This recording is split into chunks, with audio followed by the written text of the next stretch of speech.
Bravo à l'Afrique de la Renaissance, à une Afrique qui s'éveille et qui se réveille. Si c'est la première fois que vous êtes sur cette chaîne, sachez que sur cette chaîne, nous sommes les seuls spécialistes des questions de géopolitique et de géostratégie, et bref, de géographie sur le continent et à l'international. Donc, si vous venez de me découvrir, si c'est la première fois que vous me découvrez, vous savez ce qu'il y a lieu de faire. Mettez-nous déjà de nombreux pouces. C'est la façon de dire bonjour. Mettez-nous de nombreux pouces, bonsoir pour tous ceux qui me voient. Et surtout, abonnez-vous si vous n'êtes pas encore abonné. Pour ceux qui sont déjà abonnés, partagez la vidéo. C'est tout ce qu'il y a à faire. C'est le retour que vous pouvez nous faire sur cette plateforme. Donc, de quoi est-ce qu'on va parler aujourd'hui? Ça fait un moment, nous n'avons pas parlé du Tchad. Nous sommes toujours dans la dynamique de la géopolitique en Afrique centrale. Et la situation du Tchad est un peu en ballottage parce que sur le plan géopolitique, le Tchad, ces derniers temps, la France l'a rattaché à l'Afrique de l'Ouest et l'a intégré dans les problèmes de l'Afrique de l'Ouest. Mais son positionnement géographique, c'est toujours en Afrique centrale. Donc nous allons nous orienter aujourd'hui sur le Tchad une fois de plus et de voir ce qui se passe au Tchad. Que se passe-t-il au Tchad? Comme vous allez voir dans le titre là, il y a coup d'État au Tchad. Coup d'État au Tchad, tous les ingrédients sont déjà maintenant réunis pour ce coup d'État. Donc si vous voulez maintenant en savoir davantage, pourquoi est-ce que nous le disons? Notre analyse, notre décryptage de la situation géopolitique en Afrique centrale et le cas du Tchad en particulier, mettez-nous de nombreux pouces.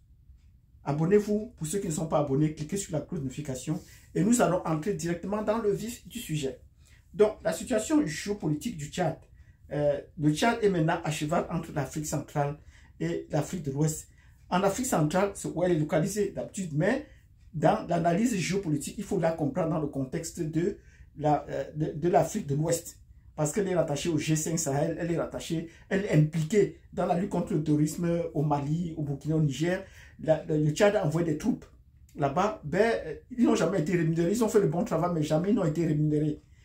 On les a freinés et on leur a demandé de rentrer à la maison. Mais ils ont attendu qu'on les paye. Tout ce que l'Union européenne a déboursé, ils n'ont pas reçu un seul sou. Dixis, le père Idriss Déby lui-même, ils n'ont pas reçu un franc de l'argent que l'Union européenne a déboursé pour lutter contre le terrorisme. Pourtant, ils ont fait le bon boulot. Mais on les a empêchés d'aller dans certaines zones. Pourtant, les zones qui leur étaient attribuées, ils ont fait effectivement le travail. Et on a salué, on a dit bravo au Tchad. On connaît qu'ils sont déjà assez aguerris au combat. Bon, quand on les fait rentrer à la maison, déjà, il faut maintenant placer dans le contexte de la géostratégie de la France en Afrique. Le père Idriss Déby avait été tué et on a pris son fils pour le mettre. Mais que son fils, Mahamat Idriss, prenne le pouvoir, il a eu le soutien de l'ensemble des généraux qui ont pensé qu'ils pouvaient bien assurer cette transition et l'appui de la France. Et notamment le général Daoud, à qui nous disons bravo au général Daoud. C'est notre point fort, c'est le panafricanisme ou peut-être le digne héritier de la philosophie panafricanisme du père Idriss Déby. Il faut le comprendre. Mais actuellement, comme la France, il faut comprendre la géostratégie de la France en Afrique. La France n'aime pas des hommes forts, des hommes qui ont du caractère ou de la poigne. Et notamment, la France n'aime pas traiter avec les militaires. Pourquoi cela? Parce que les militaires ne sont pas facilement malléables, ils ne sont pas facilement manipulables. Et je vais vous prendre des exemples à travers le continent pour vous essayer de comprendre. Ce qui se passe actuellement, comme je vous disais, tous les ingrédients sont réunis, tant sur le plan intérieur que sur le plan extérieur. Ce qui se passe au Tchad actuellement, sur le plan extérieur, c'est déjà passé au Mali, c'est récemment passé au Niger, et cela est en train de se passer au Tchad. Qu'est-ce qui s'est passé au Mali? Après le premier coup d'État, naturellement, on a dit qu'il faut les civils au pouvoir, mais on a mis des civils qui sont facilement englués au gouvernement. Et quand il fallait faire le gouvernement, on a mis les gens du gouvernement et le président a pris donc cette liste du gouvernement pour aller en France. Ben, vous voyez que naturellement, quand on est revenu, on a changé la liste du gouvernement et ça n'a pas plu. On est allé jusqu'à proposer qu'il fallait éliminer Assimi Goïta en personne. Donc, il faut bien comprendre. Et là, ils ont compris que ce n'était pas possible de le faire éliminer parce qu'il contrôlait plus les rouages de l'armée. Donc, voilà comment la France a tenté d'éliminer quelqu'un parce qu'il voulait contrôler actuellement la situation. Et voilà, avec tous les effets qu'il a eu, voilà qu'après sa chute, IPK n'a pas tenu longtemps. On s'est débarrassé de lui. Donc, voilà le premier cas. On n'aime pas les hommes forts au pouvoir ou à côté des civils forts. Le deuxième cas, c'est le cas du Niger, toujours à l'extérieur. Au Niger, Bazoum, de son temps, il a bien eu à remplacer le général Moudi. Voilà. parce que c'était un homme fort qui pouvait peut-être prendre des orientations et dire que ça c'était la limite rouge qu'il ne faut pas franchir. On a donc fait le gouvernement, on l'a enlevé du gouvernement et on a commencé à tenir des discours qui allaient contre. Parce que qu'il y ait une rébellion et qu'on le soutienne, s'il y a un général qui va contre, on va le dégommer. Mais les chefs des rébellions terroristes siégeaient dans le gouvernement de Niamey. Ils avaient toutes les informations. Et même, vous avez compris tout récemment, nous allons peut-être y revenir. Et on a trouvé des mercenaires américains, d'origine américaine, qui étaient impliqués dans le contrôle. Parce que, vous voyez, les terroristes frappent toujours où l'armée n'y est pas, où l'armée est faiblement représentée ou sous-représentée. On ne donne pas assez de moyens aux armées de pouvoir lutter contre le terrorisme. Assimi Goïta l'a dit déjà.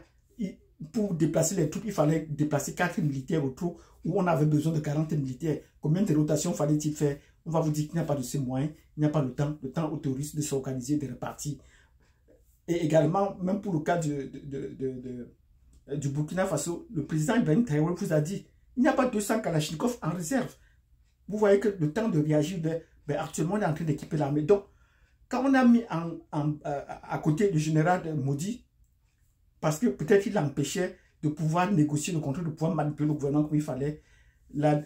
On n'avait plus d'autre raison que de faire un coup d'État parce qu'on ne pouvait pas continuer l'humiliation sur toute la ligne de l'armée. Maintenant, quand on applique tous ces deux cas que je viens de vous citer sur le cas du Tchad, on trouve que c'est encore la même chose qui est en train de se reproduire. La condition étant que c'est le général Daou qui est le vrai héritier de la philosophie du père, qui est le bras droit de l'armée et qui est au pouvoir, qui assure la garde, l'arrière-garde au Tchad, et à qui nous lui disons bravo. Maintenant, la France sent qu'il faut l'écarter. S'il faut manipuler Drebis comme on veut, il faut l'écarter. C'est la raison pour laquelle, en partant au Tchad, il a laissé d'abord filtrer ces informations de sous-quartier, ces jupons traînés, ces caleçons traînés dans la rue. Ce sont des bassesses qu'on ne devrait même pas en parler. En Afrique, ce n'est pas un problème, mais on l'a obligé donc à démissionner. On a vu d'autres cas comme ça ailleurs. Est-ce que les ministres démissionnent en Afrique? Non. Donc, on a poussé le général Daoud à démissionner sur une affaire de test, mais est-ce qu'il n'y a pas de pression auparavant? Donc, voilà donc la situation là-bas. Et avant qu'il ne démissionne, un autre ministre secrétaire d'État a également démissionné, à qui nous leur disons bravo tous les deux. Donc, en expulsant ces deux personnes du gouvernement, tous les ingrédients sont déjà réunis sur le plan intérieur à pouvoir faire un coup d'État. C'est la raison pour laquelle nous parlons d'un coup d'État. Donc, directement, lorsqu'il part à Paris, Mahamat Déby part à Paris le mardi, mercredi dernier, d'il y a plus d'une semaine, le général Daoud a démissionné. Mais tous les panafricains lui accordent son soutien. Tous les panafricains lui accordent son soutien. Donc nous comprenons que ces hommes ne peuvent pas laisser la situation perdurer pendant longtemps. Voilà, ces hommes ne peuvent pas laisser la situation perdurer. Donc il faudrait que ces hommes agissent. Pour la raison pour laquelle on parle d'un coup d'État et que tous les ingrédients sont déjà réunis, parce qu'il faudrait que le Tchad sorte de cette situation. Le Tchad est entre le marteau et la plume. Parce qu'on a au sud la République centrafricaine avec la présence des Russes. On a également les Russes déjà au Cameroun, vous avez vu. On a également les Russes au Niger. On a les Russes en Libye. On a également les Russes au Soudan. Donc vous voyez qu'ils ont entouré de Russes. Mais c'est un carrefour dont il faudrait pendre. Est-ce que ce bastion-là est facilement prenant maintenant? Disons oui. Les Chinois également produisent assez d'informations là-dessus.